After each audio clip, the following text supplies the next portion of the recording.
623, welcome back. For 10 months, KX News has been investigating the management of North Dakota's $8 billion plus oil tax fund, the Legacy Fund.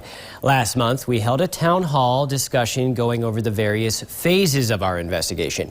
Fargo attorney Luke Heck was a part of that conversation, and he was asked for his legal opinion regarding government records that are being concealed from the public in what is known as Attachment E.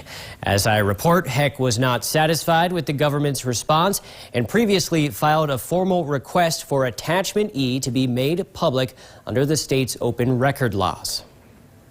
Almost 2 years ago, Fargo attorney Luke Heck exposed all the controversial Legacy Fund investments being made by out-of-state consultants in some 89 countries, including investments in Russia, China, and Saudi Arabia, everywhere but North Dakota. Heck's work helped lead to the passage of House Bill 1425, which will require that a portion of the Legacy Fund be invested in our own state. Heck filed an open records request for Attachment E. These records could show that the firms who pay the state's top investment consultant the most money are the ones getting the most work in North Dakota. During the January State Investment Board meeting, a representative of the Attorney General's office said the decision on an open records request, quote, ultimately rests with the board. Therefore, KX News will resubmit its open records request to the full SIB board. This is what Heck told KX on Monday. I want to make sure that, I'm seeing through at least what to the limited extent that I started something, with the foreign investments, that the public's getting the answers that I believed and still sincerely believe are important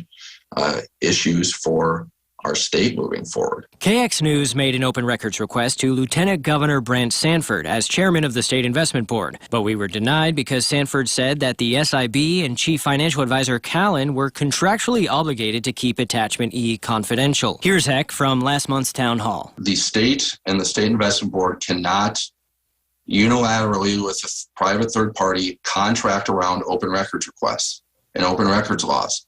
It's not permissible. Lieutenant Governor Sanford denied our request, citing an exemption under a North Dakota Century Code, which says the release of Attachment E would cause substantial financial and competitive injury.